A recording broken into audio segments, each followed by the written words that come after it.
जय मसीह की। परमेश्वर को बहुत आशीष दे। मेरी चैनल स्टैनली मैकवान को आप सब्सक्राइब करें। अगर अभी तक आपने सब्सक्राइब नहीं की तो उसको सब्सक्राइब करें और साथ में जो बेल आइकॉन है उसको भी टच करें ताकि आने वाले सारे वीडियो की खबर आपको समय पर वक्त पर मिलती रहे। और ऐसा करते हुए परमेश्वर के वचन फैलाने में मेरी सहायता करें। आमीन।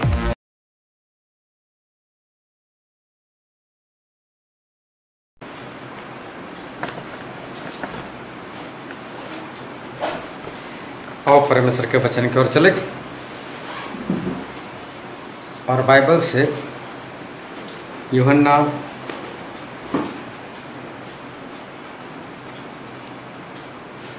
उसका 3रा अध्याय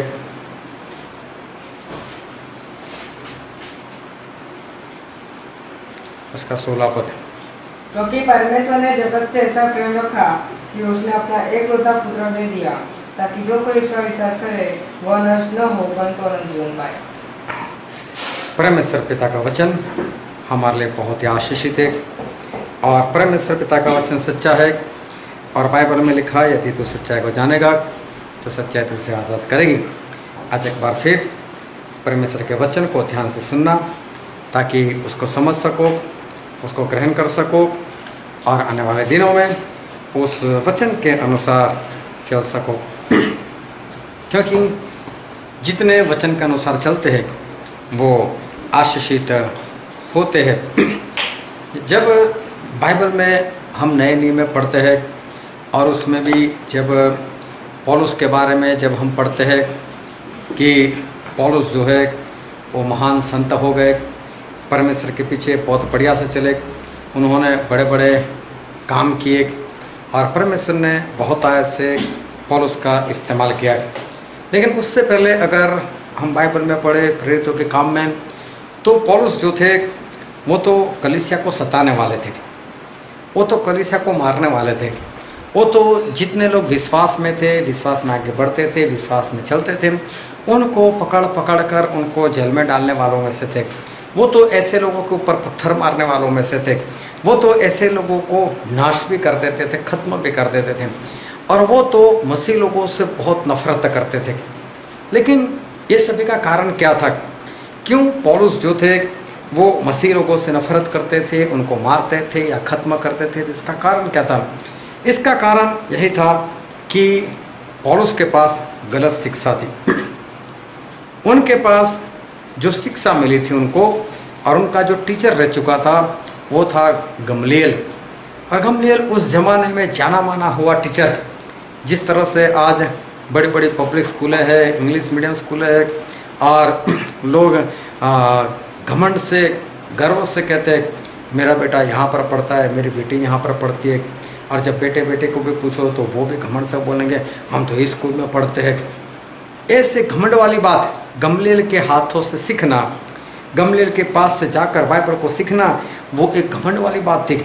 जाना माना हुआ ये गमलीएल जो थे वो टीचर थे, लेकिन फिर भी वहाँ से जो शिक्षा मिली थी वो शिक्षा झूठी थी, वो शिक्षा गलत थी। आप चाहे कितनी भी बड़ी कलीसिया में हो, कितने भी अच्छे पास्टर से सीख रहे हो, चाहे उसने डिप्लोमा किया हो बाइबल में या तो पीएचडी किया हो, लेकिन मुझे इतना मालूम है कि पतरस मछुआरे थे और इन्होंने कोई डिप्लोमा नहीं किया था, इन्होंने कोई पीएचडी नहीं की थी, लेकिन फिर भी उन्होंने जो लिखा वो समझने के लिए आज लोगों को डिप्लोमा करने की ज़रूरत पड़ती है, आज लोगों को पीएचडी करने की ज़रूरत पड़ती है। इसका मतलब वो आत्माएं कुछ और है, वो पवित्र आत्मा की बात है और पवित्र आत्मा की बात है डिप्लोमा करने से, पीएचडी करने से नहीं सिखाई जाती, उसको हम नहीं सीख सकते। ये बात ही कुछ अलग है। तो उस जमाने में जाने माने हुए गमलीएल टीचर, उनके हाथों से ये पौलुस जो है सीखे थे, लेकिन जितना भी सीखे थे सब कुछ गलत, सब कुछ गलत। तो आज आप चाहे किसी भी कलीसिया में हो, लेकिन वहाँ से आप सच सीख रहे हो, ऐसा हम कैसे कह सकते हैं? कि वो सच्ची ही बात है, ऐसा हम कैसे मान भी सकते हैं। और जो भी पौलुस से सीखा था वो तो सच्ची समझ रहे थे कि मैंने तो जो भी सीखा है सच्ची है। उनके तो दिल में ऐसा ही होगा ना कि मैंने जो भी सीखा है सच है। इसीलिए तो वो मसीह के लोगों को मारते थे, क्योंकि वहाँ से उनको सिखाया गया होगा कि यीशु मसीह नहीं है, उनके अंदर मसीह वाली कोई बात नहीं है। लेकिन ये तो झूठा भविष्यवक्ता हमारे बीच में आकर गया, और इसलिए ऐसे लोगों को तो मार दो, ऐसा बाइबल में लिखा है। ऐसा उल्टा ही सिखाया होगा, तभी तो पौलुस जो है वो ऐसे सारे काम कर रहे। लेकिन फिर भी उनके दिल में कैसा होगा, मैंने जो भी सिखाया है वो कैसा है, सच है। फिर बाइबल में जब हम पढ़ते हैं तो ये जो झूठी शिक्षा होती है वो फायदेमंद होती है। वो ध्यान समझ, झूठी शिक्षा फायदेमंद होती है। और हम बाइबल में पढ़ते हैं फिलिपिया उसका 3 अध्याय और 5 से लेकर 8 पद पढ़ दो। 8वें दिन मेरा खतना हुआ। इज़राइल के वंश और बिन्यामीन के गोत्र का हूँ, इब्रानियों का इब्रानी हूँ, व्यवस्था के विषय में यदि कहूँ तो फरीसी हूँ, उत्साह के विषय में यदि कहूँ तो कलीसिया का सताने वाला, और व्यवस्था की धार्मिकता के विषय में यदि कहूँ तो निर्दोष था। परंतु जो बातें मेरे लाभ की थी, जो बातें मेरे लाभ की थी, देखो ये सारे झूठी शिक्षा, लेकिन सारी झूठी शिक्षा पौलुस के लिए फायदे की बात थी। क्यों? चर्च में अगुए बन गए थे, फरीसी कहलाते थे, लोग उनके पास आते होंगे, तो झूठी शिक्षा जो थी उसके कारण वो चर्च में अगुए बने हुए थे। तो झूठी शिक्षा का फायदा भी होता है। पढ़ो 8 तक। उन्हीं को मैंने मसीह के कारण हानि समझ लिया है। हाँ, ये जो फायदे वाली बात थी उसको मैंने मसीह के कारण हानि की बात समझी। फिर मैं अपने प्रभु मसीह यीशु की पहचान की उत्तमता के कारण सब बातों को हानि समझता हूँ, जिसके कारण मैंने सब वस्तुओं की हानि उठाई और उन्हें पूरा समझता हूँ, जिससे मैं मसीह को प्राप्त करूँ। हाँ, बोले इसको मैं भी कचरा समझता हूँ, लेकिन वो तो सच्ची बात मिली तब उनको एक कूड़ा कचरा लगा। लेकिन उससे पहले ये बात कैसी थी उनके लिए ये बात लाभ की थी। इससे उनको फायदा होता था। चर्च में अगुए बने थे, फरीसी जो है वो कहलाते थे। लेकिन जैसे ही पौलुस मसीह में आए और मसीह में आने के बाद पौलुस के जीवन में जबरदस्त परिवर्तन। अब इसको बहुत ध्यान समझना कि पौलुस जब मसीह में आए तब पौलुस के जीवन में जबरदस्त परिवर्तन हुआ।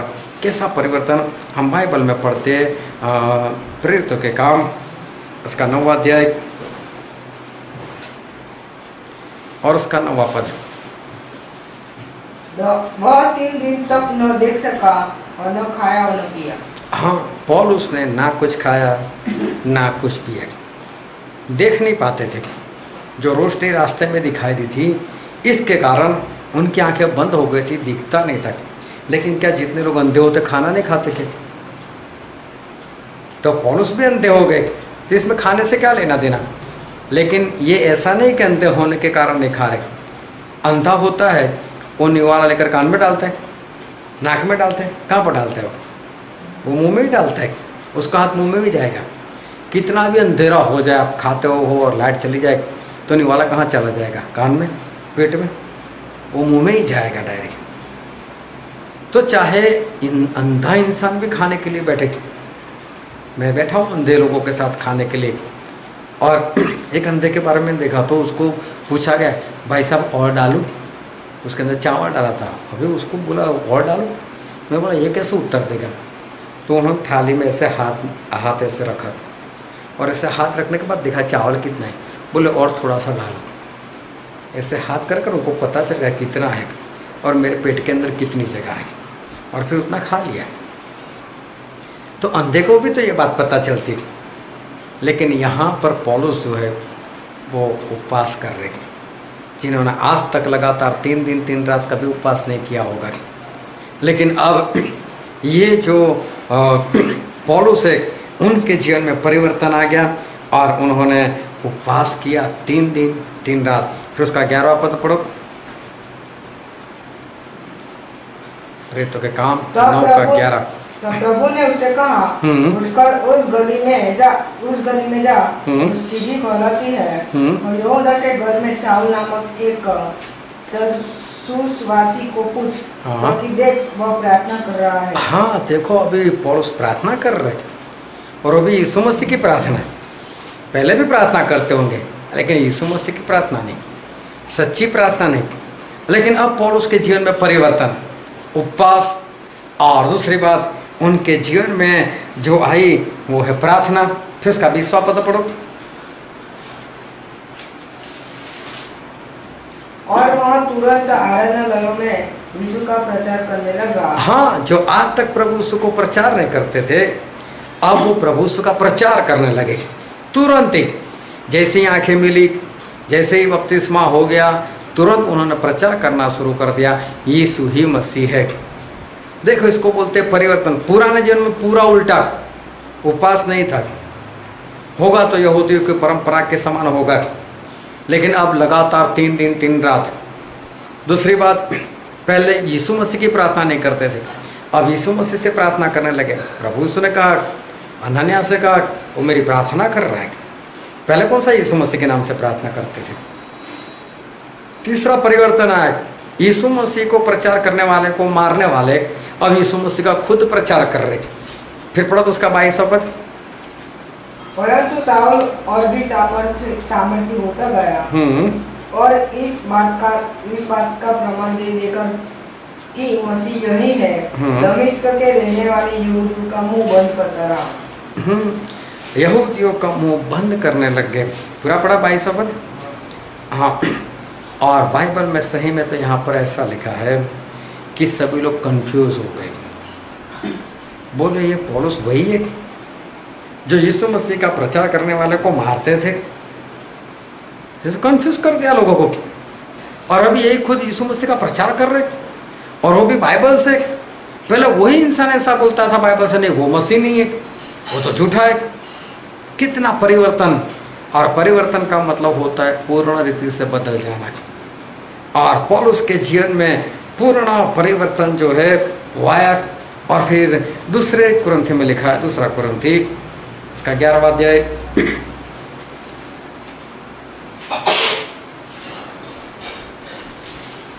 दूसरा कुरिन्थी 11वां अध्याय, और पढ़ो तो 23 से। क्या कोई मसीह के सेवक है? मैं पागल के समान करता हूँ, मैं उनसे बढ़कर हूँ। अधिक परिश्रम करने में, बार-बार कैद होने में। एक मिनट, धीरे-धीरे से बढ़ो। बार-बार कैद होने में। अभी देखो पौलुस के जीवन में परिवर्तन कैसा। पहले लोगों को जाकर जेल में डालते थे, अभी खुद बार-बार जेल में जा रहे। परिवर्तन देखो, पहले लोगों को डालते थे, अब खुद को जेल में जाना होता है। फिर कोड़े खाने में पहले वो लोगों को पकड़कर कोड़े मरवाते थे, या मारते होंगे या मरवाते होंगे, लेकिन अब पौलुस खुद कोड़े खा रहे। फिर बार-बार मृत्यु के जोखिमों में। हाँ, बार-बार मौत के जोखिम में। पहले लोगों के लिए जोखिम बने हुए थे, अब उनको खुद को जोखिम है मौत का। फिर 5 बार मैंने यहूदियों के हाथ से 39 कोड़े खाए। हाँ, 3 बार मैंने बेंटे खाई। 1 बार मुझ पर पथराव किया गया। हाँ, स्टेफनस के ऊपर पथराव किया था, और जो लोग पथराव कर रहे थे उनके जो कपड़े थे वो पौलुस जो है वो संभाल रहे थे, और अभी खुद पौलुस पत्थर खा रहे, अभी उनके ऊपर पथराव हो रहे। कितना परिवर्तन। पहले वो जो करते थे, अब उनके साथ ये वही सब कुछ हो रहा है, और वो बिंदास से सहन कर रहे। फिर 3 बार जहाज जिन पर मैं चढ़ा था टूट गए।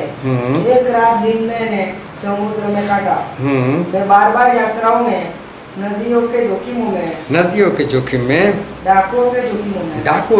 में, अपने जाति वालों के जोखिम में, अन्य जातियों से भी जोखिम में, नगरों के जोखिम में, जंगलों के जोखिम में। देखो, पहले पौलुस खुद लोगों के लिए जोखिम थे। लोग सुनते थे, शाऊल आया, भागो, शाऊल आया, छुप जाओ। और देखो, जो खुद जोखिम बने हुए थे लोगों के लिए, अब लोग उनके लिए जोखिम बन रहे थे।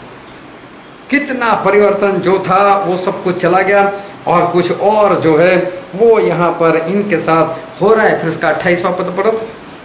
और अन्य बातों को छोड़कर जिनका वर्णन मैं नहीं करता, सब कलीसियाओं की चिंता प्रतिदिन मुझे दबाती है। हाँ, हर रोज कलीसिया की मंडलियों की चिंता वो पौलुस को है, लगी रहती है। पहले वो क्या करते थे, मंडली को तोड़ते थे, कलीसिया को तोड़ते थे। अभी वही इंसान उस कलीसिया की चिंता कर रहे। कितना परिवर्तन पौलुस के जीवन के अंदर प्रभु यीशु के पास जाने से, उनको मिलने से पौलुस के अंदर जबरदस्त परिवर्तन जो है वो परिवर्तन आया। आज क्या हो रहा है मालूम है, आज लोग मसीह को तो मान लेते हैं, मसीह में आ भी तो जाते हैं, लेकिन उनके जीवन में जो बदलाव दिखना चाहिए वो बदलाव लोगों के जीवन में दिखता नहीं। जिस तरह से लोग मसीह में आते हैं तो मसीह में आने के बाद बदलाव होना चाहिए, पुराना जीवन और नया जीवन दोनों में आसमान जमीन का अंतर होना चाहिए। लेकिन लोग आते हैं मसीह में, लेकिन उनके जीवन में कोई बदलाव, उनके जीवन में कोई परिवर्तन वो हमको दिखाई नहीं देता। और कुलुस्से में लिखा है, कुलुस्से उसका 3 अध्याय और उसका 9 और 10 पद। एक दूसरे से झूठ मत बोलो, क्योंकि तुमने पुराने मनुष्यत्व को मतलब कि पुरानी इंसानियत को उसके कामों के समेत उतार डाला है। परमेश्वर ऐसा कहते हैं कि तुम्हारा जो पुराना स्वभाव था, पुरानी इंसानियत थी, पुराना मनुष्यत्व था, जिसमें गालियाँ थी, जिसमें क्रोध था, जिसमें लड़ाई थी, जिसमें झगड़े थे, वो सब को तुमने उतार दिया। जैसे हमने कपड़े पहने ना, ऐसी बात करे परमेश्वर बोलते उसको तुमने उतार दिया। फिर और नए मनुष्यत्व को पहन लिया है। और नए मनुष्यत्व को पहन लिया, मतलब जो उतारा उसमें लड़ाई थी, उसमें झगड़े थे, उसमें निंदा थी, उसमें व्यभिचार था, उसमें गालियाँ थी, सब कुछ था उसमें, सारे शरीर के काम उसके अंदर थे। लेकिन परमेश्वर बोलते हो उतार दिया, मतलब सारा निकल गया। और अभी नई इंसानियत, नया मनुष्यत्व वो आपने पहन लिया। लेकिन वो कैसा है? हाँ, जो अपने सृजनहार के स्वरूप के अनुसार ज्ञान प्राप्त करने के लिए नया बनता जाता है। अभी जो हम नई इंसानियत पहनते हैं, नया मनुष्यत्व पहनते हैं, वो तो प्रभु यीशु के समान है। उनका जैसा स्वभाव था वैसा स्वभाव इंसान का हो जाता है। पुराने जीवन में और नए जीवन में इतना अंतर होता है। पुराने जीवन में जितनी जितनी बातें होती है निकल जाती है, और नए जीवन में नई बातें मतलब कि परमेश्वर की बातें जो है वो उसके जीवन में वो आती है। फिर हम बाइबल में पढ़ते हैं इफिसी उसका 4 अध्याय उसका 24वां पद।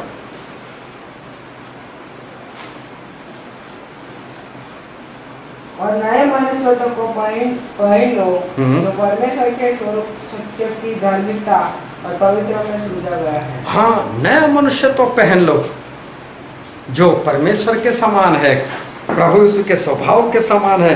बोले उसको तुम पहन लो, मतलब पुराना स्वभाव और नया स्वभाव, पुराना जीवन और नया जीवन, पुराना जन्म और नया जन्म, बहुत अंतर होता है इसमें सारी बातें जो है वो बदल जाती है। फिर कुलुस्सी में लिखा है, कुलुस्सी उसका 3 अध्याय उसका 12, 13 और 14 पद। इसीलिए परमेश्वर के चुने हुए लोगों के समान, मतलब अगर आपका नया जन्म हो गया है तो, अगर आप नए जन्म में आ गए हैं तो, हाँ, जो पवित्र और प्रिय है, हाँ, बड़ी करुणा और भलाई और दीनता और नम्रता और सहनशीलता धारण करो, पहन लो। परमेश्वर बोलते हैं दीनता, नम्रता, सहनशीलता, ये सब कुछ क्या करो, पहन लो। और जो हम पहनते हैं वो लोगों को दिखाई देता है। तो परमेश्वर बोलते तुम इसको पहन लो। फिर आगे पढ़ो, और यदि किसी को किसी पर दोष देने का कोई कारण हो तो एक दूसरे की सह लो और एक दूसरे के अपराध क्षमा करो। परमेश्वर बोलते एक दूसरे के अपराध को क्षमा करो। और फिर से पढ़ो पद। और यदि किसी को किसी पर दोष देने का कोई कारण हो, हाँ, अगर आप किसी को दोष भी दे सकते हो तो एक दूसरे की सह लो। तो एक दूसरे की सह लो, मतलब किसी के ऊपर दोष ना लगाओ। ऐसा हमारे परमेश्वर कहते हैं, किसी के ऊपर दोष ना लगाओ। फिर 14 तक, और एक दूसरे के अपराध क्षमा करो। एक दूसरे के अपराध क्षमा करो जैसे प्रभु ने तुम्हारे अपराध क्षमा किए। जिस तरह से हमारे परमेश्वर ने हमारे अपराधों को क्षमा किया है, वैसे ही तुम भी करो। वैसे तुम भी करो। ये हमारे परमेश्वर कहते हैं, क्योंकि पुराने जीवन और नए जीवन में इतना अंतर है। फिर रोमन में लिखा है, रोमन उसका 13वां अध्याय और उसका 14वां पद। प्रभु यीशु मसीह को पहन लो। प्रभु यीशु मसीह को पहन लो, ये सबसे बड़ी बात है। परमेश्वर को ही पहन लो। अगर प्रभु यीशु को हमने पहना है तो क्या होगा? हम नहीं दिखाई देंगे, लेकिन लोगों को हमारे अंदर क्या दिखाई देगा? प्रभु यीशु दिखाई देंगे। प्रभु यीशु को पहनना मतलब कि उनका स्वभाव जो है वो हमारे अंदर जो है वो आ जाना। वो ध्यान से परमेश्वर के वचन को समझना। पतरस कौन थे? मछुआरे, मछली पकड़ने वाले। लेकिन देखो कितना परिवर्तन हो गया, अब प्रचार करने वाले बन गए। पतरस कौन? तो बोलते वो तो कलीसिया का अगुआ, जिसके ऊपर कलीसिया बनी। 3.5 साल पहले लोग पूछते हो गए कौन पतरस? तो बोले वो मछुआरा। अभी बोले अभी कौन पतरस? तो बोले वो तो जिसके ऊपर कलीसिया बनी, वो जो कलीसिया का अगुआ, सबका हेड। कौन पतरस? जो प्रचार करता है। कौन पतरस? जिससे बीमार चंगे हो जाते हैं। अरे पतरस आ रहा है, उसकी परछाई भी अगर किसी के ऊपर गिर गई तो उसकी बीमारी चली जाएगी, उसका दुष्ट आत्मा चला जाएगा। बोले लोगों को, बीमार लोगों को जहाँ से पतरस जाने वाले होते थे ना, वहाँ पर रख देते थे ताकि पतरस की परछाई उसके ऊपर पड़ जाए। और जब वो मछुआरे थे उसकी परछाई भी कोई अपने ऊपर रहने के लिए तैयार नहीं था, क्योंकि बदबू आती होगी। ये परिवर्तन है। नए जीवन और पुराने जीवन में इतना परिवर्तन होता है। प्रभु से जक्कई के पास गए और जैसे ही जक्कई के पास गए, जक्कई का परिवर्तन हो गया।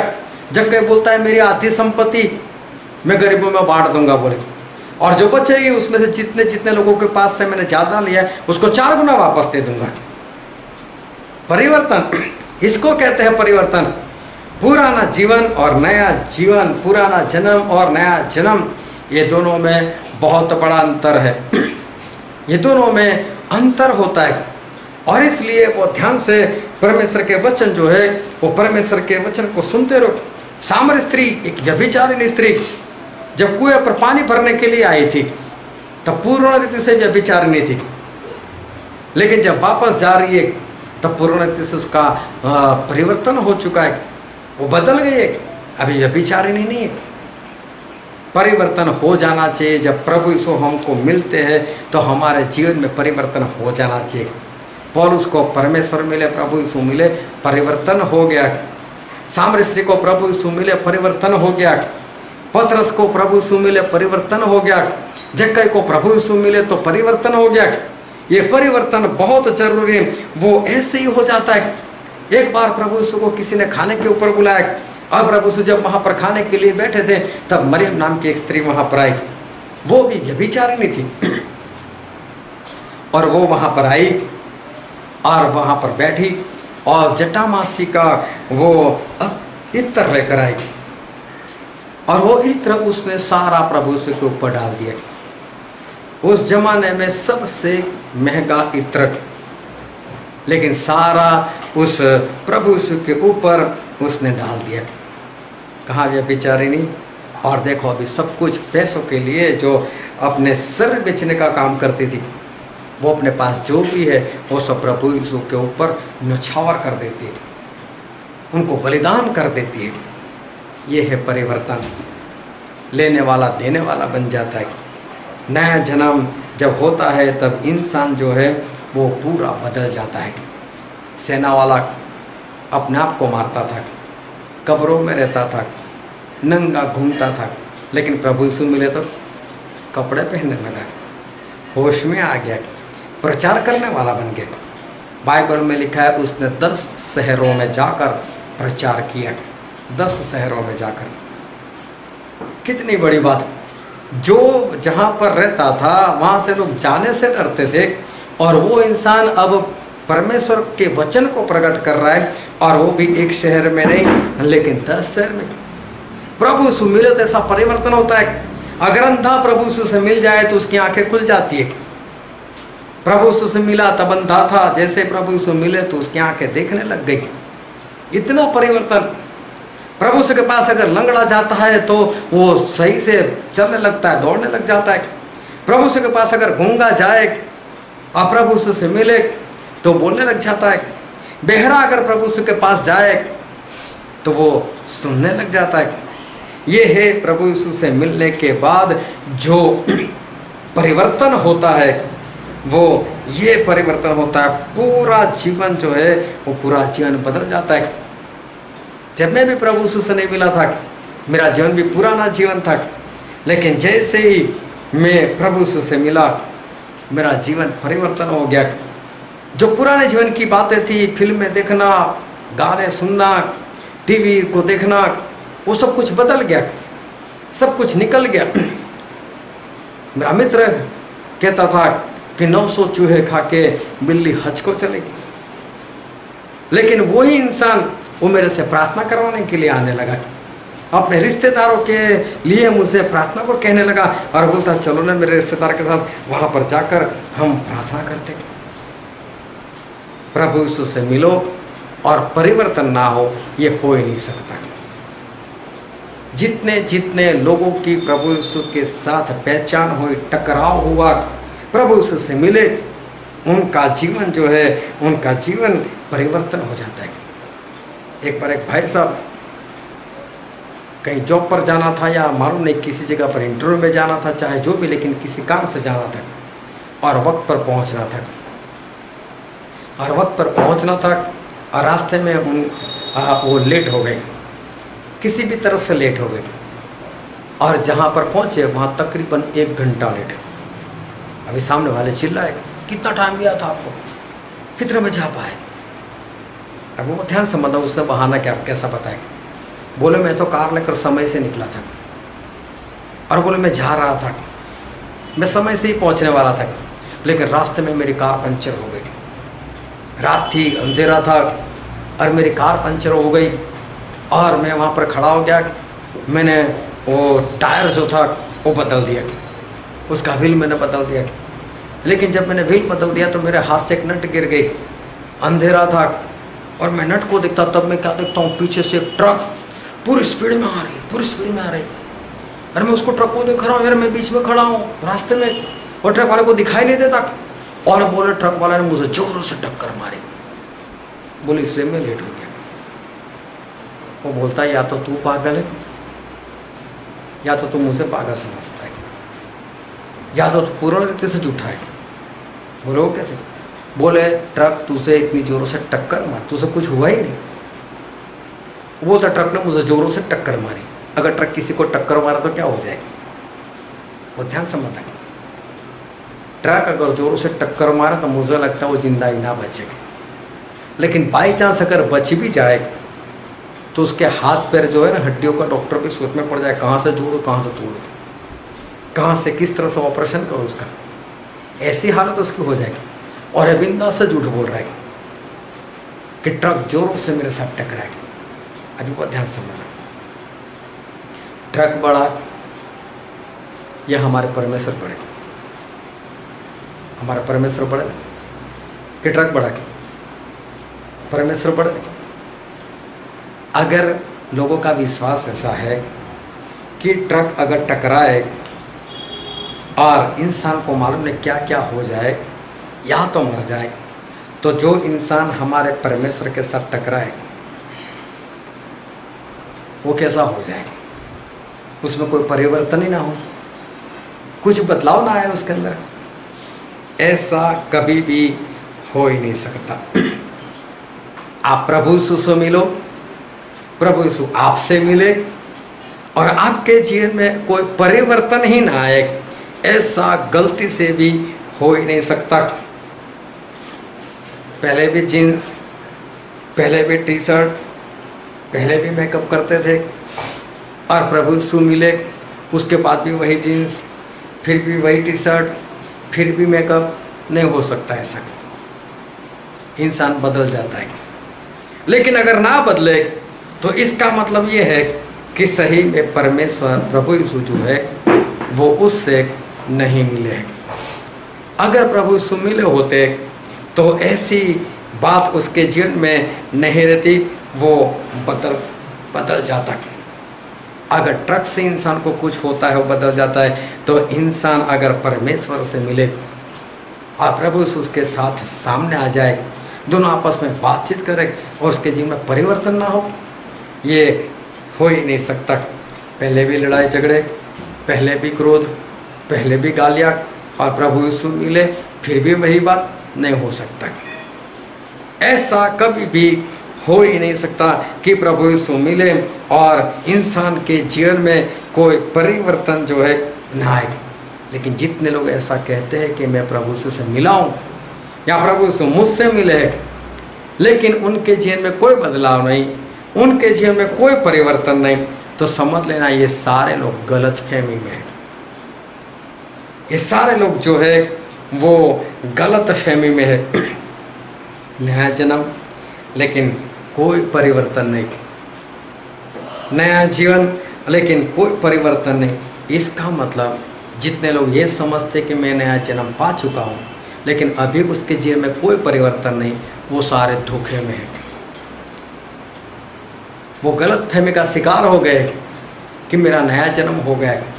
जितने लोग ऐसा कहते हैं कि मैं प्रभु यीशु के ऊपर विश्वास करता हूँ, मैं प्रभु यीशु के ऊपर विश्वास करती हूँ, लेकिन उनके जीवन में कोई परिवर्तन नहीं आया, तो इसका मतलब ये हुआ वो गलत फहमी में है, वो धोखे में है। उसको ऐसा लगता है लेकिन सही में ऐसी कोई बात नहीं। एक बार तो एक भाई साहब मुझसे मिले और उन्होंने मुझसे बताया आप झूठा प्रचार करते हो। मुझसे बोला आप झूठा सिखाते हो। ठीक है, अगर झूठा सिखाता हूँ तो किस बात में मैं झूठा सिखाता हूँ, कौन सी बात ऐसी है जो झूठ है। और उन्होंने मुझे एक पद बताया जो आज हमने वचन में ही लिया उसको, और हम पढ़ते यूहन्ना उसका 3 अध्याय उसका 16 पद, जो वचन आज हमने पढ़ा था। हाँ पढ़ो तो क्या लिखा है। क्योंकि परमेश्वर ने जगत से ऐसा प्रेम रखा कि उसने अपना एकलौता पुत्र दे दिया, ताकि जो कोई उस पर विश्वास करे वह नष्ट न हो परंतु अनंत जीवन पाए। हाँ, अब इस पद को ध्यान से समझना। ये पद ऐसा कहता है क्योंकि परमेश्वर ने जगत से इतना प्रेम किया। क्या लिखा है? परमेश्वर ने जगत से, जगत मतलब पूरी दुनिया, कोई शहर नहीं, कोई देश नहीं, कोई जाति नहीं, कोई पक्ष नहीं, कुछ भी नहीं, पूरे जगत से, मतलब वो किसी भी जात से हो, परमेश्वर को कोई लेना देना नहीं, लेकिन परमेश्वर ने उससे प्रेम किया। एक एक शब्दों को ध्यान समझना, क्योंकि परमेश्वर ने इस जगत से, उस जगत में हम मतलब हम आ गए, इतना प्रेम किया। कितना?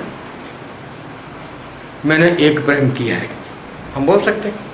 मैंने 2 प्रेम किए, हो सकता है? नहीं, प्रेम का नाप नहीं होता है। 1 प्रेम, 2 प्रेम, 3 प्रेम, 10 प्रेम, ऐसा नहीं होता है। मैंने 1 किलो प्रेम किया, नहीं हो सकता ऐसा। मैंने 1 लीटर प्रेम किया, वो भी नहीं हो सकता। मैंने 1 बीघा प्रेम किया, वो भी नहीं हो सकता। इसका नाप हम इतना, वो बहुत ज़्यादा, लेकिन ज़्यादा मतलब कितना? लेकिन यहाँ पर प्रभु ने ऐसा बोला, उनका वचन ऐसा कहता है क्योंकि परमेश्वर ने जगत से इतना प्रेम किया। मतलब इतना मतलब कितना? एक बार संडे स्कूल में एक लड़की को बोलना था और आगे जाके माइक पे बोलने के लिए खड़ी हो गई और उसको यही पद बोलना था कि परमेश्वर ने जगत से इतना प्रेम किया कि उन्होंने अपना एकलौता बेटा दे दिया। अभी लड़की बेचारी छोटी थी, आगे तो गई, माइक में खड़ी तो हो गई, पब्लिक को देखकर डर गई और उसके दिमाग से सारी बातें निकल गई कि मुझे क्या बोलना है, किस तरह से बोलना है। बस इतना याद है, क्योंकि परमेश्वर ने जगत से इतना प्रेम किया। अभी आगे सारा भूल गई, फिर बोलते हैं और परमेश्वर ने जगत से इतना प्रेम किया, फिर भी याद नहीं आ रहा है, सोच रही। फिर तीसरी बार बोलते हैं और परमेश्वर जगत से इतना प्रेम किया, इतना प्रेम किया, मैं तुमको क्या बताऊं कितना प्रेम किया। और आगे मतलब कैसे पता है कितना प्रेम किया? प्रेम का कोई नाप नहीं, लेकिन प्रेम जो होता है ना, उस प्रेम में आपने किया क्या, क्या किया आपने, उससे आपका प्रेम कितना है वो पता चल जाता है। मैंने उसके पास लाख रुपये मांगे तो उसने लाख तुरंत निकाल कर दे दिया, कितना प्रेम है। मतलब लाख मांगो तो लाख दे दिया, इतना प्रेम है। परमेश्वर जगत से इतना प्रेम किया कि अपना एकलौता बेटा दे दिया। एकलौता का मतलब होता है ना ऐसा पहले बेटा था, ना ऐसा बेटा बाद में होने वाला है, इसको बोलते हैं एकलौता। आजकल तो फैशन चल पड़ा है, एक ही बेटा और एक ही बेटी, और संभाले कैसे? पति और पत्नी दोनों जॉब कर रहे, नहीं जाने मैं नहीं संभाल सकती, बस बात खत्म करो, एक ही चाहिए, चाहे लड़की हो चाहे लड़का हो। लेकिन इसका मतलब ये नहीं कि अभी उनको बेटा या बेटी नहीं हो सकते, उनको हो सकता है, लेकिन रोक कर रखा है।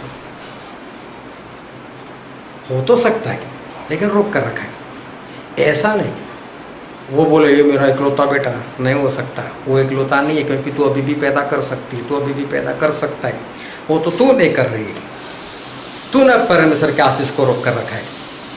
लेकिन एकलौता कहने का मतलब होता है ना पहले ऐसा बेटा हुआ था और अभी कुछ भी करे, कितनी भी मेहनत करे, दूसरा ऐसा बेटा नहीं हो सकता, उसको कहते एकलौता बेटा। दिया, बात खत्म हो गई, अब दूसरा नहीं मिलने वाला। परमेश्वर ने जगत से इतना प्रेम किया कि अपना एकलौता बेटा दे दिया। मतलब ये सबसे ज्यादा वाला प्रेम, सबसे बड़ा प्रेम। कौन इंसान ऐसा हो सकता है कि अपना एकलौता बेटा दे दे? फौज में रखो अपने बेटे को, नहीं मेरा तो एक ही बेटा, मैं नहीं दूंगा। एक बेटे को क्या फौज में रखो, कभी भी कोई गोली मारकर उड़ा दे। प्रेम एकलौता बेटा जो दे दे, वो भी जगत के लिए, वो भी पापियों के लिए, ताकि जो कोई उसके ऊपर विश्वास करे। और दे दिया का मतलब क्या? खत्म करवा दिया, बलिदान कर दिया, मरवा दिया उसको, तुम्हारे लिए उसकी बलि हो गई, तुमको बचाने के लिए एकलौता बेटा दे देना। कितना बड़ा प्रेम। बोला आप तो हर बार आज्ञाकारी आज्ञाकारी, ये आज्ञा मानो, वो आज्ञा मानो। अरे परमेश्वर हमसे इतना प्रेम करते, इतना प्रेम करते, अपना एकलौता बेटा दे दिया। और बोला आप तो सभी लोगों को डराते रहते हो, आज्ञा मानो नो तो स्वर्ग में जाओगे, नहीं मानोगे तो नरक में जाओगे। अरे वो हमारे बाप है, वो हमारे पिता है। बोले ऐसे कैसे वो नरक में डाल देंगे? बोले समझो कि आपके बेटे ने शराब पी ली, तो बोले आप उसको नरक में डाल दोगे? यार नहीं, जो थप्पड़ जरूर लगाऊंगा। हाँ तो परमेश्वर थोड़ा बहुत दंड दे सकते हैं, वरना वो ऐसे नरक में कैसे डाल देंगे? ये भाई साहब इस तरह से मुझे अपनी जो बात थी वो बात इस तरह से बता रहे थे कि परमेश्वर प्रेम है, वो हमारे बाप है। और मैं भी मानता हूँ कि परमेश्वर जो है वो प्रेम है, और परमेश्वर जो है वो हमारे पिता भी है। क्या एक पिता अपनी जान देने के बाद हमें बचाने के लिए अपनी जान दे दे, इतना प्रेम करे और फिर उठाकर नरक में डाल दे? ऐसा हमारे परमेश्वर नहीं कर सकते। ये उनका मानना था कि जो परमेश्वर हमसे इतना प्रेम करते, इतना प्रेम करते कि हमारे लिए अपनी जान दे दे, और फिर बोले आखिरी दिन उठाकर वो नरक में डाल दे। बोले नहीं नहीं नहीं, आप झूठा सिखा रहे हो, हमारे परमेश्वर जो है वो ऐसा नहीं करते। और मैंने उनको बहुत स्पष्ट कहा, अगर परमेश्वर प्रेम है, अगर वो पिता प्रेम है, तो वो पिता नफरत भी है। वो ध्यान से समझना, मैंने उनको स्पष्ट बताया कि अगर वो परमेश्वर प्रेम है, अगर वो पिता है और प्रेम करते हैं हमसे, तो मैं कहता हूँ कि वो पिता और वो परमेश्वर नफरत भी है। परमेश्वर नफरत करते हैं, पिता नफरत करते हैं। नफरत, पिता वो परमेश्वर एकलौता बेटा दे दिया, नफरत। मैंने बोला नहीं, उनको नफरत करनी भी चाहिए। बोला नफरत भी करनी चाहिए, यह कैसी शिक्षा? मैं बोला हाँ, परमेश्वर अगर प्रेम करते हैं, वो पिता अगर प्रेम करते हैं, तो उनको नफरत करनी ही चाहिए। हमारे पिता को हमसे या हमारी बातों से उनको नफरत करनी ही चाहिए। अभी बहुत ध्यान समझना, क्या सही में परमेश्वर नफरत करे हमको? हाँ, करनी चाहिए। भजन संहिता में ऐसा लिखा है, भजन संहिता उसका 127वां अध्याय और इसका 3रा पद।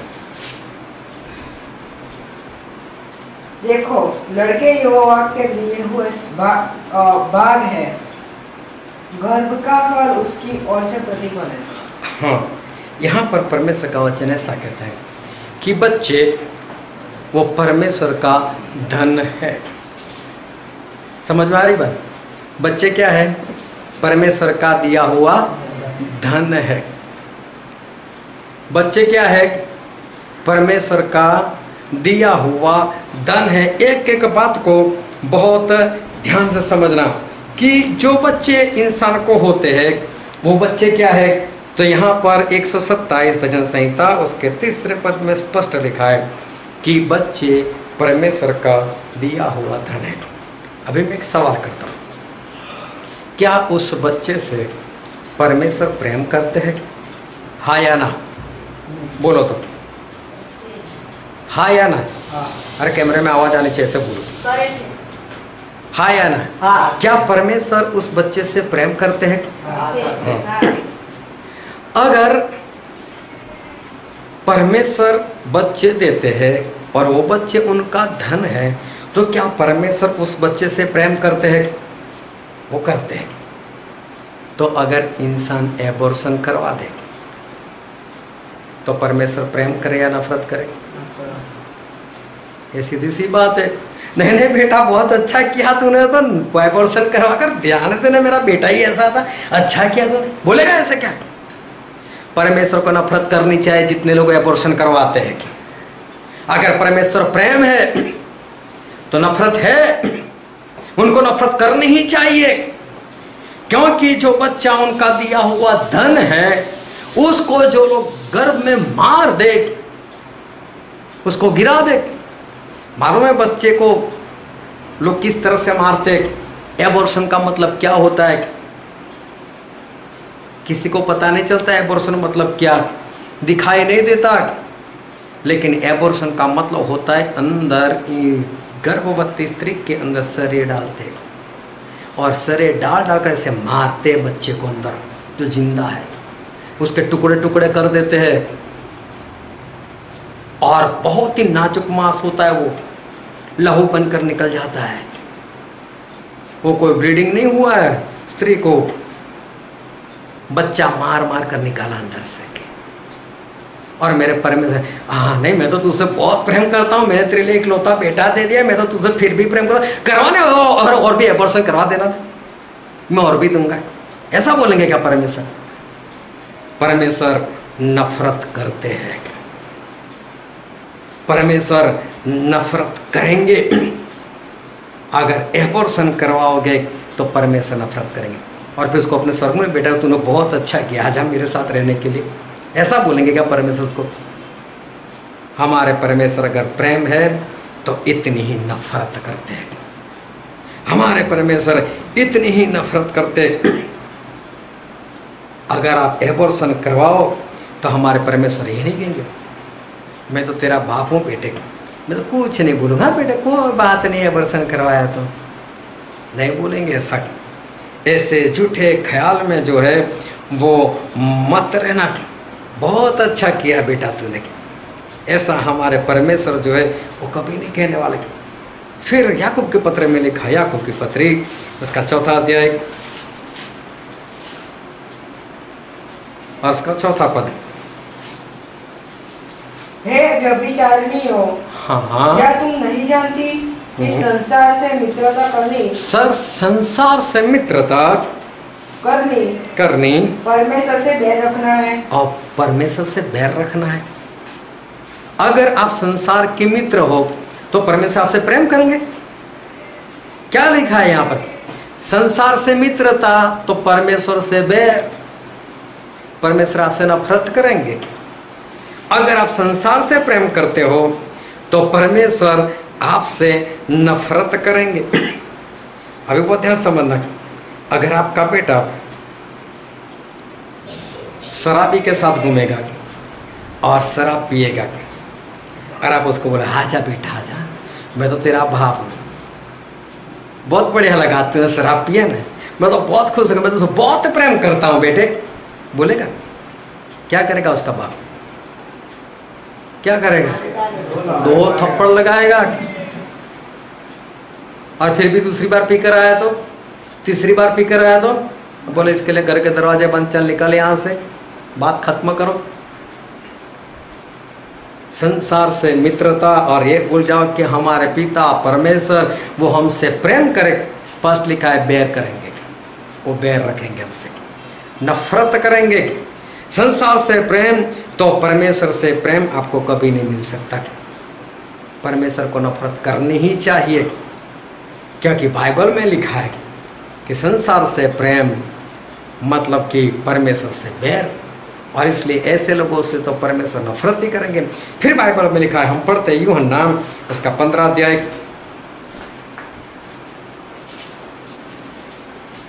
उसका 10वां पद, यदि तुम मेरी आज्ञाओं को मानोगे, यदि तुम मेरी आज्ञाओं को मानोगे तो मेरे प्रेम में बने रहोगे, तो मेरे प्रेम में बने रहोगे। इसका मतलब आज्ञा नहीं मानोगे तो प्रेम खत्म हो गई ना बात। कितना स्पष्ट है, यदि तुम मेरी आज्ञाओं को मानोगे तो मेरे प्रेम में रहोगे, नहीं मानोगे तो मैं नफरत भी इतनी करूँगा। और ये सारी बात एक बात ध्यान समझना, हम उन विश्वासियों के बारे में देख रहे हैं, क्योंकि बाइबल विश्वासी लोगों के लिए लिखा है, यह उन लोगों के लिए नहीं लिखा जो विश्वास में नहीं। वो पढ़ते हैं, वो नहीं पढ़ेंगे, जो विश्वास में आएगा वो पढ़ेगा बाइबल। हाँ, दूसरा कौन पढ़ेगा? जो एक मसीह धर्म को मानता है, नहीं यार ये तो हमारा धर्म का पुस्तक है, जरूर सुबह पढ़कर ही जाना चाहिए, और आकर भी एक बार एक अध्याय तो पढ़ लो बस। ये ऐसे लोगों की बात मैं नहीं कर रहा, मैं उन लोगों की बात कर रहा हूँ जो नए जन्म की बात करते हैं। मैं उन लोगों की बात कर रहा हूँ जो विश्वासी होने की बात कर रहे हैं। मैं उन लोगों की बात कर रहा हूँ जो प्रभु यीशु से मिल चुके हैं। मैं ऐसे लोगों की बात कर रहा हूँ, और ऐसे लोगों के लिए परमेश्वर कहते हैं, अगर तुम मेरी आज्ञाओं को मानोगे तो तुम मेरे प्रेम में रहोगे। और फिर पहले शमूएल में लिखा है, पहला शमूएल इसका 15 अध्याय और 22वां पद,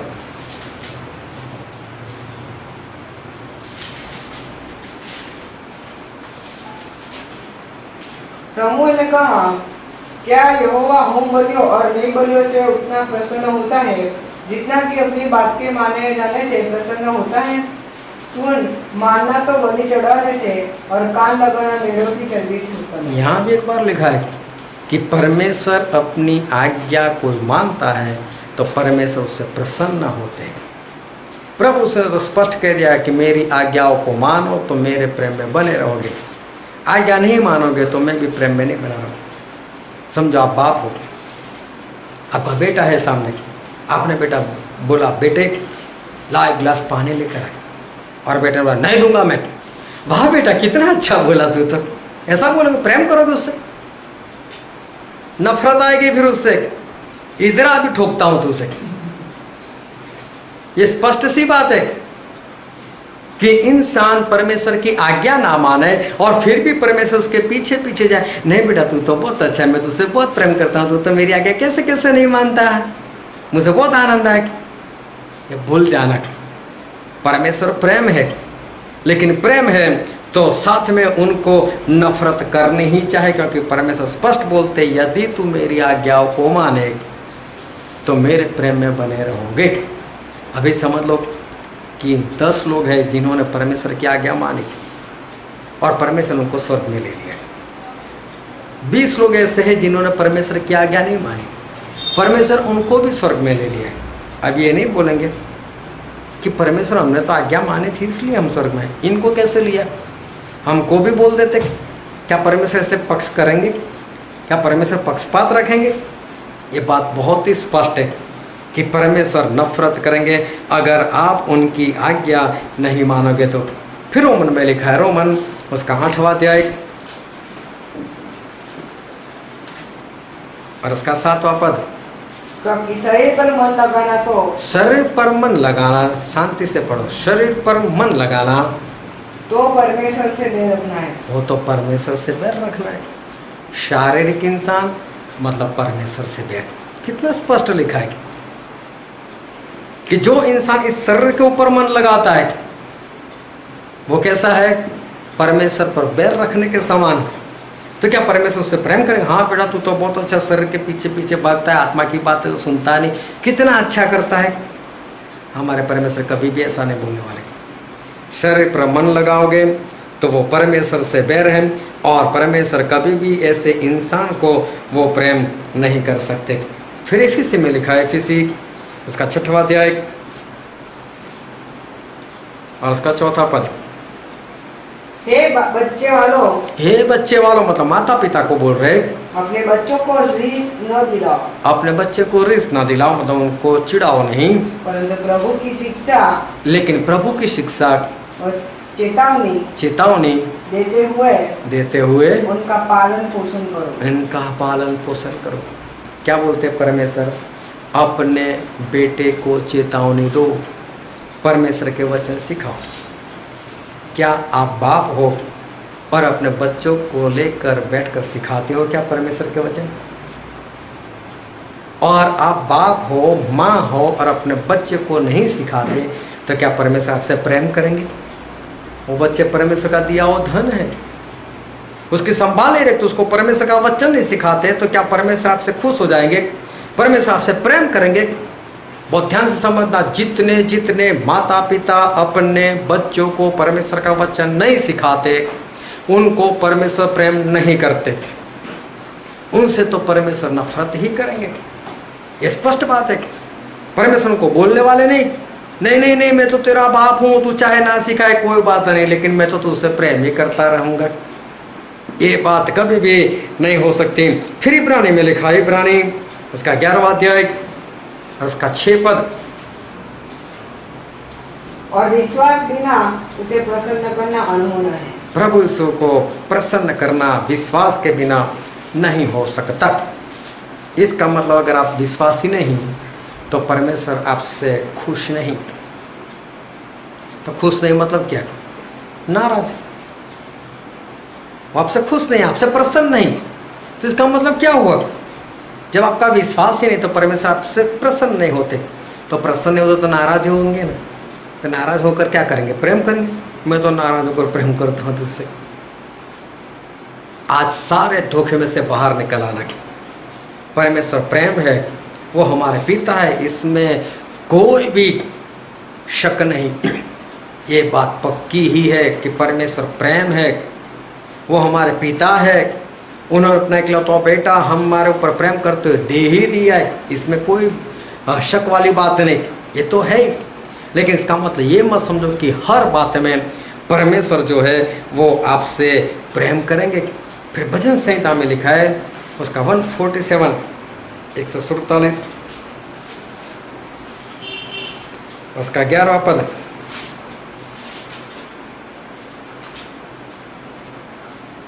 यहोवा अपने डरवैयों ही से प्रसन्न होता है। परमेश्वर अपने डरवैयों से मत, जो उनका डर मानते हैं वो। लेकिन आओ परमेश्वर मैं आपसे नहीं डरता। फिर उन्होंने बोला था कौन यहोवा? मैं नहीं जानता। तो क्या परमेश्वर ने प्रेम किया? उसको परेशान कर दिया, आखिर में समुद्र में डुबा कर मार दिया।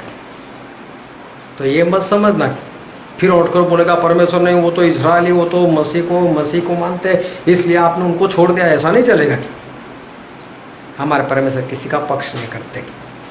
और अंतिम दिन में कोई भी परमेश्वर को बोलने वाला भी नहीं कि परमेश्वर आपने मेरे साथ ऐसा किया, उसको छोड़ दिया। अगर आप परमेश्वर का भय नहीं मानते, उनसे डरते नहीं, तो परमेश्वर आपको प्रेम भी नहीं करेंगे। फिर आगे 147 का अर्थात उनसे जो उसकी करुणा की आशा लगाए रहते हैं। हाँ, जो उनकी करुणा की आशा लगाए रखते, उनकी कृपा की आशा रखते। जितने लोग आशा नहीं रखते परमेश्वर को, हाँ परमेश्वर कृपा की क्या जरूरत हो, तो मैं कर लूँगा, परमेश्वर उनसे प्रसन्न नहीं। परमेश्वर ऐसे लोगों से तो वो नाराज रहेंगे। ध्यान से समझते रहना कि बहुत सारी बातें हैं जो हमारे परमेश्वर से नफरत करेंगे। एक बार प्रभु से ने कहा कि स्वर्ग का राज एक राजा के समान है जिससे अपने बेटे की शादी का खाना रखा।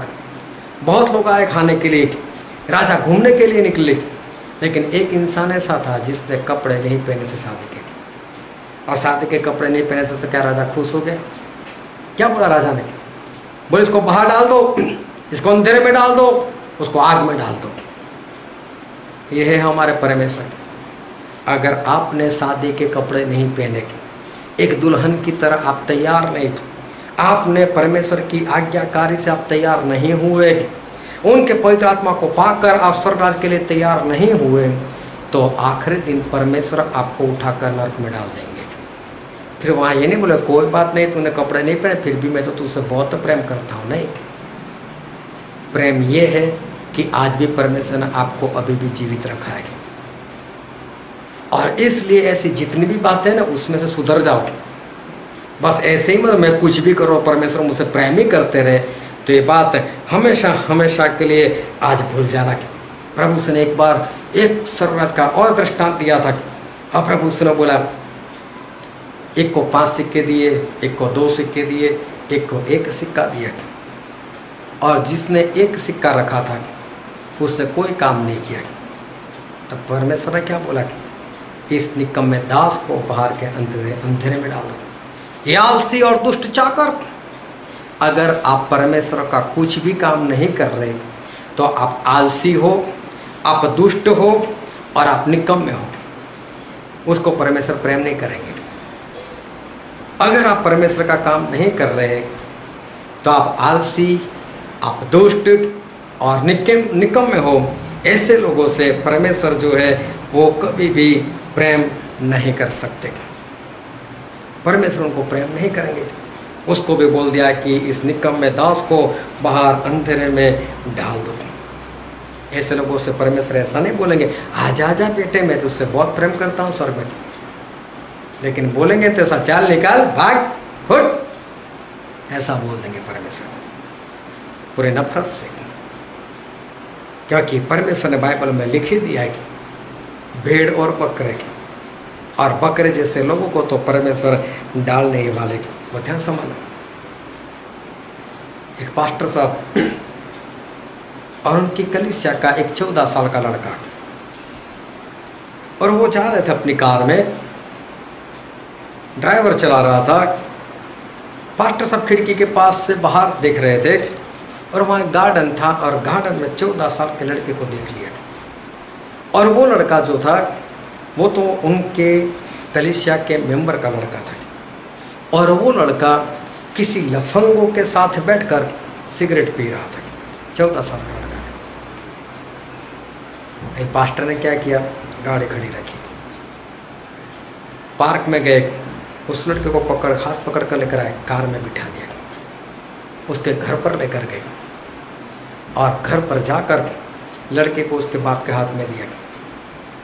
लड़के को कुछ नहीं बोले, उसके बाप को पूरा डांटा। क्या ध्यान रखते हो अपने बेटे का? 14 साल का लड़का, आप घर में, ये बाहर सिगरेट पी रहा है, उसकी मित्रता कैसे लोगों के साथ है? क्या सीखते हो? मैंने क्या तुम्हें सिखाया है? कैसा जीवन है तुम्हारा? जो चरवाहे है, सच्चे चरवाहे, सच्चे पास्टर, वो हमारे परमेश्वर है। अगर उन्होंने हमको औलाद दी है और उसको हम सही तरह से चला नहीं रहे, तो परमेश्वर क्या डांटेंगे नहीं? क्या परमेश्वर उसको बोलेंगे नहीं? हमारे परमेश्वर जो है वो प्रेम करते हैं तो नफरत भी करते हैं, और करनी ही चाहिए। ऐसी बात पर कोई शाबाशी देने वाली बात नहीं। वाह वाह वाह मेरे बेटे, मैं तुझे बेटा दिया, क्या बात है, क्या स्टाइल से सिगरेट पीता है, बहुत अच्छा ध्यान रखता है, तो ऐसा बोलेंगे क्या? वो सीधा जो उनको काम करना है वो हमारे परमेश्वर जो है वो परमेश्वर करेंगे ही। अभी बहुत ध्यान समझना, आज एक बड़ी एक राज की बात हम देखने के लिए जा रहे हैं बाइबल से। बहुत ध्यान समझना इस बात को, और इस बात को अगर समझ लोगे ना तो पता चल जाएगा कि हमारे परमेश्वर प्रेम है, हमारे परमेश्वर हमारे पिता है, लेकिन फिर भी ऐसी हरकतें करोगे तो उनकी नफरत भी इतनी ही भारी होगी जो आप कभी भी सहन नहीं कर पाओगे। बहुत ध्यान से इस भेद को जो है उस भेद को समझना। प्रभु यीशु इस धरती पर रहे, वो हर बार बोलते थे मेरे पिता। वो स्वर्गीय पिता को मतलब परमेश्वर को पिता कहकर बुलाते थे, प्रार्थना करते थे। मैं पिता को जो करते हो देखता हूँ वही मैं करता हूँ। मैं और मेरा बाप एक है, मैं मेरे बाप में हूँ और मेरा बाप मुझ में है। ऐसे प्रभु से लगातार बोलते थे। लोग चिढ़ते थे, बोले परमेश्वर को अपना बाप बोलता है, मतलब तू परमेश्वर के तुल्य हो गया। लेकिन प्रभु यीशु अपने आप को कहते थे मैं परमेश्वर का पुत्र हूँ। लोगों ने उनको झूठा भविष्यवक्ता मानकर उनको पकड़वा दिया गया और प्रभु यीशु को मरवा दिया। प्रभु यीशु के सर के ऊपर कांटों का ताज, और ध्यान समझना, दोनों हाथों में खिले, दोनों पैरों में खिले, और प्रभु यीशु जो है उस क्रूस के ऊपर पूरे इज़राइल के लोग, पूरी सारी प्रजा वहाँ चारों ओर खड़ी है। मारो मारो मारो, जिनको रोटी खिलाई थी, जिनके जीवन में चमत्कार किए थे, वो सभी लोग वहाँ पर है। और वहाँ पर प्रभु यीशु उस क्रूस के ऊपर से एक बात करते हैं, और हम बाइबल में पढ़ते हैं मत्ती उसका 27वां अध्याय और उसका 46वां पद।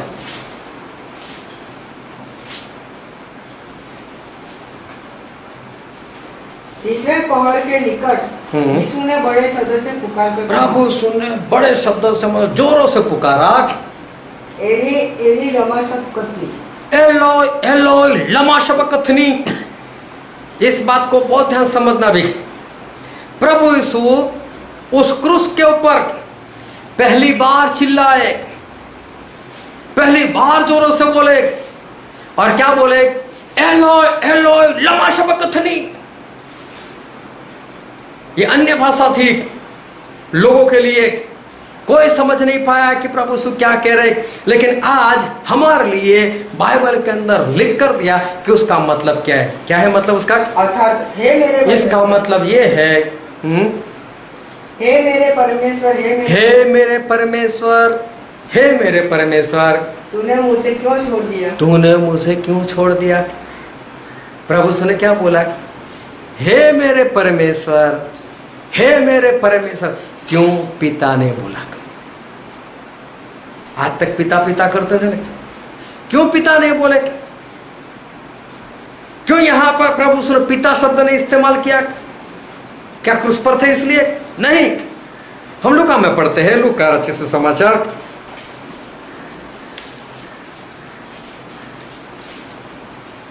उसका 23वां अध्याय और उसका 34वां पद। तब यीशु ने कहा, हाँ, हे पिता, हे पिता, इन्हें क्षमा कर, इन्हें क्षमा करो, क्योंकि ये जानते नहीं, क्योंकि ये नहीं जानते कि क्या कर रहे हैं। कि क्या कर रहे हैं। अभी भी क्रूस पर है, दोनों हाथों में खिले हैं, दोनों पैरों में खिले हैं, सर पर कांटों का ताज है, और क्या बोला? हे पिता। क्यों यहाँ पर पिता बोला और उसके बाद में चिल्लाकर ऐसा बोला, एलोय एलोय लमा शबक्तनी, मतलब हे मेरे परमेश्वर, हे मेरे परमेश्वर, तूने मुझे क्यों छोड़ दिया? पिता छोड़ते? पिता नहीं छोड़ेंगे। अगर पिता ने नहीं छोड़ा तो फिर पिता नहीं बोलते। यहां पर प्रभु यीशु क्यों पिता नहीं बोल रहे? यहां पर क्यों प्रभु यीशु परमेश्वर शब्द बोल रहे?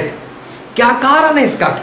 और ये परिस्थिति समझो, ये परिस्थिति ऐसी है कि परमेश्वर ने, पिता ने प्रभु यीशु से अपना मुंह फेर लिया है।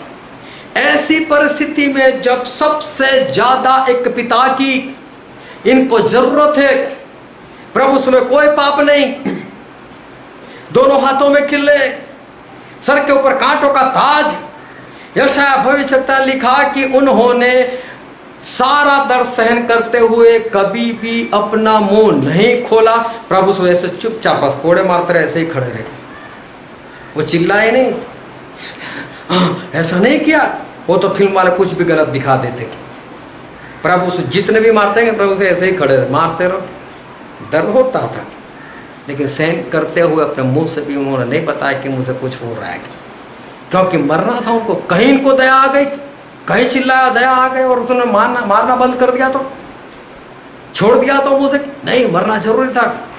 और जब किसी को मारे और वो हिले ही ना, चिल्लाए ना, तो सामने वाले को ना और गुस्सा आता, मारो। और प्रभु यीशु मुंह बंद करते हुए सब कुछ सहन किया।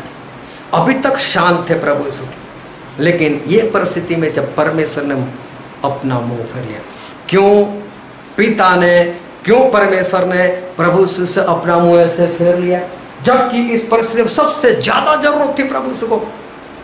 एक हौसला था, मेरा बाप मेरे साथ है, मेरे परमेश्वर मेरे साथ है, तभी परमेश्वर ने छोड़ दिया, तभी पिता ने छोड़ दिया। नहीं, तेरा मेरा कोई रिश्ता नहीं। इसको बहुत ध्यान समझना। परमेश्वर ने प्रभु यीशु से नफरत की। ध्यान से समझना इस शब्द को। पिता ने एकलौते बेटे से नफरत की। मार दो इसको। क्यों? इसके ऊपर पाप है, पूरी दुनिया के पाप रखे गए। चाहे एकलौता बेटा था ना, लेकिन परमेश्वर ने, पिता ने छोड़ दिया। बोले ऐसा बेटा जिसके ऊपर पाप हो। अगर समझ में ना आए तो एक पद हम पढ़ते हैं, यशायाह भविष्यवक्ता का पुस्तक, उसका 53वां अध्याय और उसका 10वां पद। तभी यहोवा की यही भाया, तब यहोवा को, मतलब पिता को, परमेश्वर को यही भाया कि उसे कुचले, कि उसे कुचले। समझ में आ रही बात? परमेश्वर को पसंद आया, परमेश्वर को भाया, पिता को पसंद आया कि कुचलो। आई समझ में बात? परमेश्वर को भाया, मेरे बेटे को कुचलो। बोले पाप, इसके ऊपर पाप, तो तुम और मैं किस खेत की मूली? पिता पिता मत करो, प्रेम प्रेम मत करो, करते हैं प्रेम पिता ही है, लेकिन पाप आ गया, मार दिए जाओगे, खत्म हो जाओगे। एकलौते बेटे को नहीं छोड़ा। बोले उनकी मर्जी थी, उनको भाया, कुचलो इसको। पाप नहीं चलेगा, मुंह फेर लिया। अब तक मुंह नहीं फेरा था, और प्रभु ने भी देख लिया, अब पिता नहीं रहेगा, अब पिता नहीं रहेगा। परमेश्वर, हे मेरे परमेश्वर, हे मेरे परमेश्वर, क्यों मुंह फेर लिया? लोगों का पाप उठाया, चाहे जो भी है, लेकिन पाप तो तेरे ऊपर आया। लेकिन परमेश्वर को यही पाया कि उसको कुचले।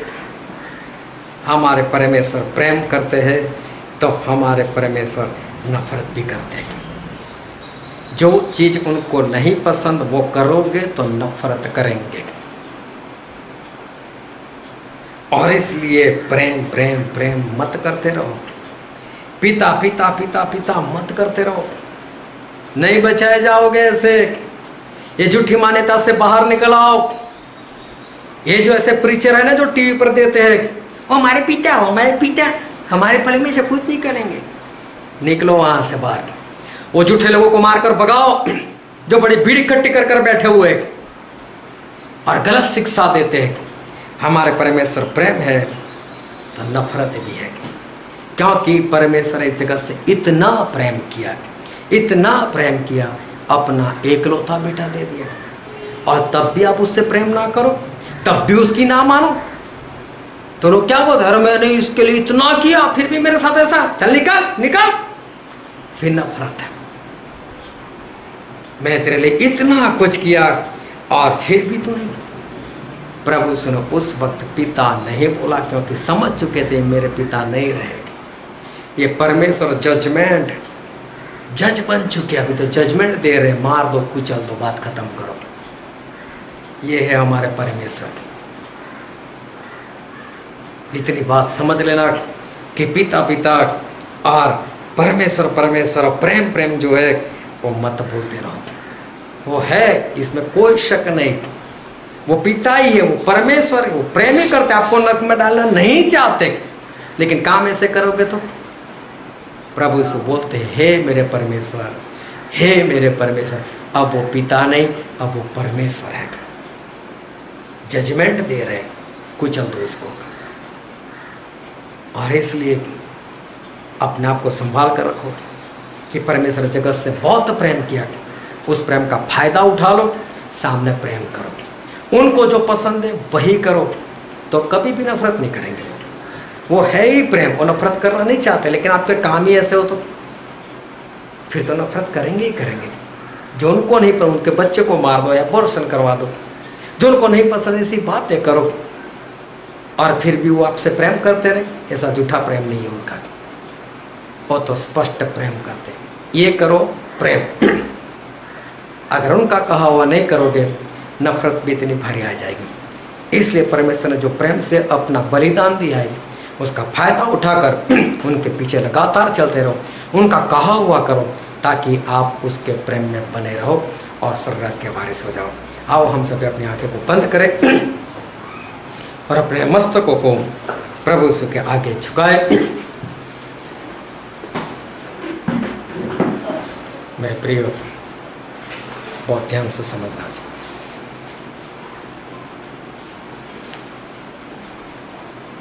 अगर आप धोखे में हो कि आपका नया जन्म हुआ है, अगर आप धोखे में हो कि आपने प्रभु यीशु को पा लिया है, अगर आप धोखे में हो कि आपका उद्धार हो चुका है, तो उसमें से बाहर निकलो।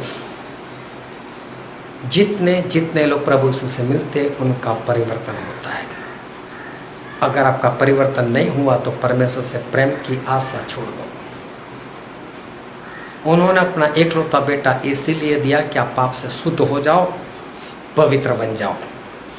लेकिन इतना काम करने के बाद, अपना लहू बहाने के बाद भी अगर आप पवित्र नहीं हो रहे, तो भूल जाओ कि वो आपके बाप है और आपसे प्रेम करेंगे, वो पक्का आपको नरक में डाल देंगे। और इसलिए पिता पिता प्रेम प्रेम मत करते रहो। वो है ही पिता, वो है ही प्रेम, लेकिन सारी बातों को समझो वो कहना क्या चाहते, और सारी बातें समझकर अपने जीवन में परिवर्तन लाओ। पौलुस प्रभु यीशु से मिलने के बाद भी अगर वो कलीसिया को सताने वाले बनते तो क्या होता है? नहीं, परिवर्तन होना ही चाहिए। जब कहीं प्रभु यीशु से मिले तो परिवर्तन हो गया, सामने स्त्री मिली तो परिवर्तन हो गया। आज अपने आप से सवाल करो कि क्या तुम परमेश्वर से मिले तो कोई परिवर्तन हुआ? आपने बपतिस्मा लिया तो क्या कोई परिवर्तन हुआ? अगर आप मानते हो कि आपका उद्धार हो गया तो परिवर्तन हुआ? अगर आप ये समझते हो कि आपका नया जन्म हो गया तो क्या परिवर्तन हुआ? किसी पास्टर के पीछे पीछे प्रार्थना बोलने से ये मत समझ लेना कि आप बचाए गए, कि आपका उद्धार हो गया। परमेश्वर के प्रेम में बने रहो ताकि बचाए जाओ। ये वचन समझने के लिए, ग्रहण करने के लिए, उसके अनुसार चलने के लिए प्रभु की कृपा हम सभी पर होने पाए। Thank you Jesus.